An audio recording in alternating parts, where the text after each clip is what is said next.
So today we're going to talk about price ceilings. And a price ceiling is a market control that the government will implement if they're noticing that equilibrium is something that doesn't benefit both producers and consumers. So we're going to start by graphing supply and demand again, and we're going to remember to include our P and our Q, our price and our quantity for our axis, C's. We need to include a title. So we'll say that this is the market for corn. And we'll draw our demand curve and our supply curve. And we'll say that the market for corn, we'll say that a bushel costs at equilibrium $100, and that gives us 250 bushels of our quantity for corn. And we'll talk through this now, and we'll just think about that. If producers and consumers are agreeing that, or the government is agreeing that $100 is too expensive to sell a bushel of corn at equilibrium in this market, they're going to implement a price ceiling that will lower the price that is required to buy and sell, okay? So the government will say, that is too much. We're gonna step in, we're gonna say that corn can now only be sold for, we'll say that it's $60 now. So this is a price ceiling. And much like our video example of a price floor, a price ceiling is maybe a little misleading because it is below equilibrium and not above equilibrium. A price floor happens above equilibrium like we saw. Price ceiling happens below because it's the ceiling that the government is saying you cannot charge more than this price. So you would be in violation if you charged $60.01 or you charged $100 for a bushel of corn. Price ceilings above equilibrium, you would just charge the price at equilibrium because they're saying that you can't charge more than 120. Well, at equilibrium is where you want to be anyways. You would charge $100, okay? So what does this create? Well, like we saw in our price floor video, it creates a couple of different things. The first and probably the most important thing that we want to look at is that it creates a shortage in the item that's being produced, corn. So that shortage is here. And so now we're supplying only 100 bushels of corn, but we're demanding 300 bushels of corn in this example.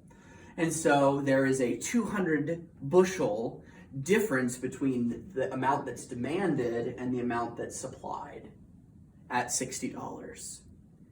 And so what that does is that limits the amount of producer surplus. And so remember, producer surplus happens below equilibrium or below the price that's being charged and above supply. So our producer surplus in the blue is here in this triangle.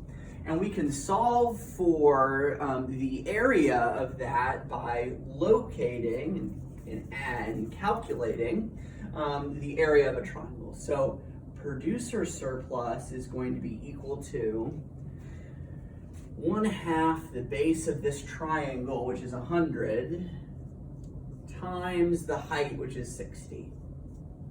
And so that will be the product of 60 times 50, or half of 6,000, and so that's going to be $3,000. Okay, our consumer surplus is a little different as well, but before we do consumer surplus, we're going to need to do first is to find our deadweight loss. And so we're supplying 100 bushels of the item, which in this case is corn. We're only ever going to produce 100 items, right? Because we have a shortage, the reason why we have a shortage is because we're only producing 100 bushels of corn, okay? And so what we want to do is we want to see then what the area of the graph are we missing out on because we're charging 60 and only producing 100. Well, those missed opportunities are found in the area of this black triangle here. And here's the reason why, again. All right, at equilibrium, we have $100 for 250 bushels of corn. And what we say is that when we charge $60, we miss sales that happen here and here. And that's why we have this discrepancy, okay? So this is our deadweight loss. We want to say that maybe this is 120. And so we can calculate our deadweight loss by finding the area of a triangle, okay? So the deadweight loss is the difference between, so 1/2 the base, which is 120, minus 60, which is 60, times the height, which in this example is 250 minus 100, or 150, okay? And then, so that's gonna be 150 times 30. Just do some quick math here. That's gonna be 0, 5, 1. So the math is right. That's gonna be $4,500 deadweight loss. Okay? And our consumer surplus then is willingness and ability above $120 and less than 100 here. So our consumer surplus, excuse me, is going to be the area of this rectangle and triangle here in the green. Okay, and the consumer surplus can be calculated as well. We need to add one more price at quantity 0. I will just say that that's 140. And so what we're seeing with this consumer surplus in the green here is that there are a smaller number of people that are willing to pay more than $120 for the 100 bushels of corn that we have here. Okay, why we include these two rectangles though is because we're only being charged $60 for this item, because it's not 100 anymore, it's 60 because there's a price ceiling. And so what ends up happening though is that if you are able to or willing to sell your corn for $120 or less, you're gonna make a lot of money because you're only gonna have to pay $60 for this thing that you're willing to pay $130 for. So you'd have $70 left over. The area of all of those people is in this trapezoid here. So you can find the area of the consumer surplus really in two ways. I'm going to do the way that I think is the easiest because it requires like less formula knowledge. What we're going to do is we're going to look at the area of this triangle and then the area of this rectangle, and then we'll add those two together, okay?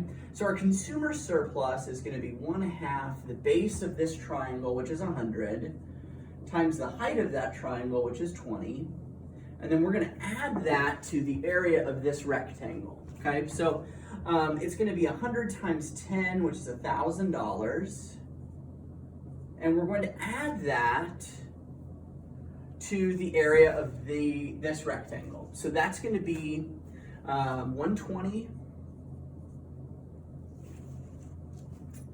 minus 60, which will be our height, which is going to be 60 times the base, which is 100.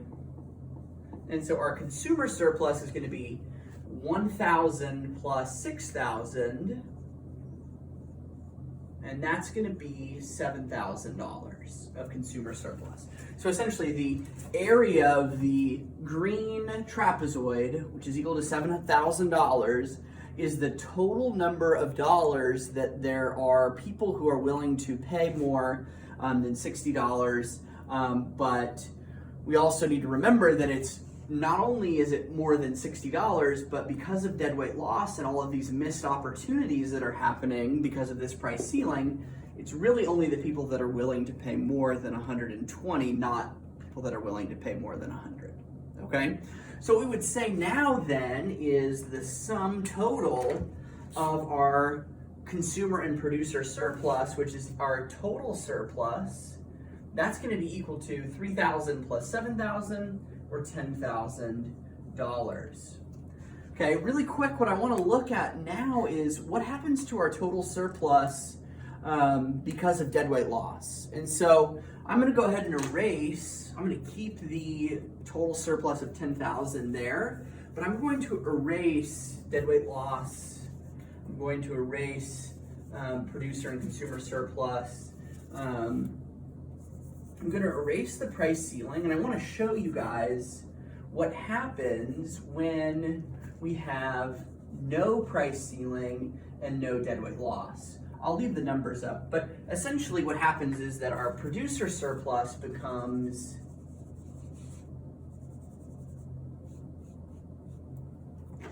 the blue, which is now all of this area here, and our consumer surplus at equilibrium becomes the area that's in green. So what we really could have done is added producer and consumer surplus and deadweight loss and gotten our total surplus at equilibrium, but just want to show you what the numbers look like, and they're a little different because of the math that we're going to do now.